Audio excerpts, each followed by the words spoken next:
वचन, प्यारा वचन, यीशु मसीह का प्यारा वचन, पाव को दीप को राह को रोशन, ये है मसीह का प्यारा वचन, ये है वचन प्यारा। परमेश्वर के धन्य नाम की महिमा हो। प्रभात मनन के सत्र 1958 में आप सभी का बहुत ही विनम्रता के साथ स्वागत करता हूं। आइए आज मनन के लिए हम एक और बार पढ़ते हैं इब्रानी अध्याय 9 पद 3। दूसरा पर्दे के पीछे वो तंबू था जो परम पवित्र स्थान कहलाता है। हम बीते दिनों में ये देख चुके हैं कि पर्दे का निर्माण के लिए इस्तेमाल किए गए नीले एवं बैजनी रंगों के धागे क्रमशः प्रभु यीशु मसीह के ईश्वरीय स्वभाव तथा उनके राजत्व के प्रतीक है। आज हम उस लाल रंग के धागे के बारे में मनन करेंगे जो पर्दे के निर्माण के लिए उपयोग किया गया था। बाइबल की प्रथम पुस्तक उत्पत्ति से लेकर अंतिम पुस्तक प्रकाशित वाक्य तक सभी पुस्तकों में हम लाल को लहू का प्रतीक के रूप में अवश्य देख सकते हैं। पाप करके परमेश्वर का तेज खोकर नंगे हुए आदम और हवा के नंगापन को छिपाने के लिए एक पशु का लहू बहाकर उनके लिए परमेश्वर स्वयं वस्त्र बनाकर देने के साथ मनुष्य के पाप के कारण लहू बहाने की प्रथा शुरू हो जाती है। उत्पत्ति 3:21।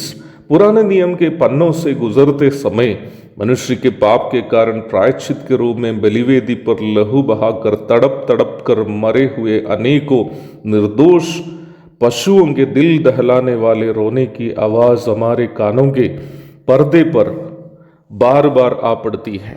वास्तव में उन सभी जानवरों के लहू का लाल रंग हमारे प्रभु यीशु मसीह के पवित्र लहू का जो मानव जाति के उद्धार के लिए काल्वरी पर आखिरी बूंद तक बहा था, प्रतीक था। कनान में जासूसी करने के लिए यहोशू के द्वारा भेजे गए जासूसों को राहाब नामक वेश्या स्त्री ने जब अपने घर में छिपाकर स्थानीय सैनिकों से बचाई और तत्पश्चात उन्होंने यहोवा पर अपना भरोसा का एहसास दिलाते हुए इस्राएली जासूसों से अपनी जान का गुहार लगाया।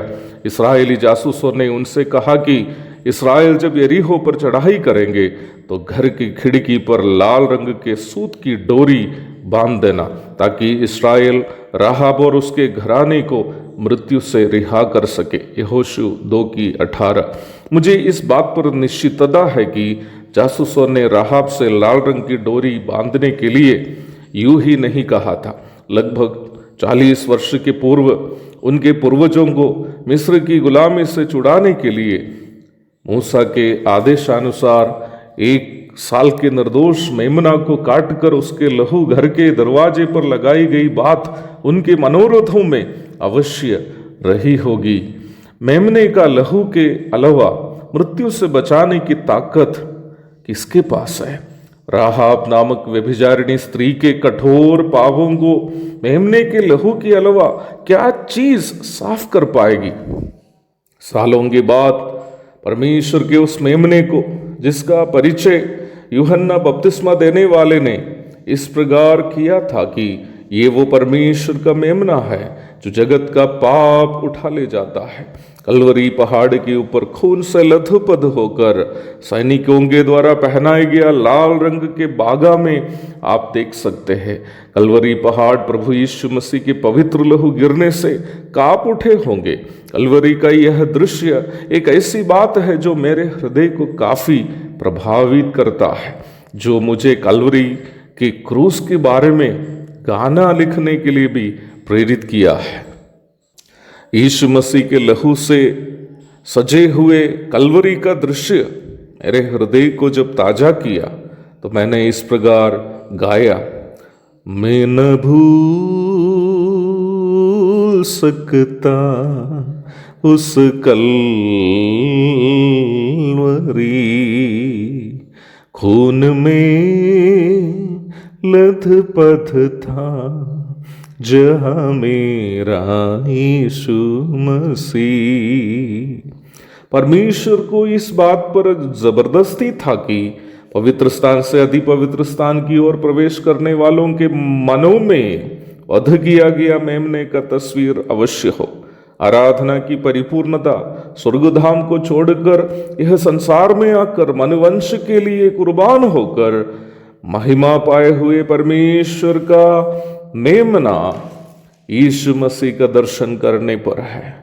प्रत्येक बार परमेश्वर की आराधना करने के समय आप इस बात को अवश्य मन में याद रखें। एक और शुभ दिन की धन्य कामनाओं के साथ आज का मनन में यहाँ समाप्त करता हूँ। प्रभु आप सबको आशीष दे। आमीन। आत्मा में भूखे कोयल पानी है, आत्मा में प्यासे कोयल पालन जो करते हैं उसके लिए आशीष पाने का साधन है।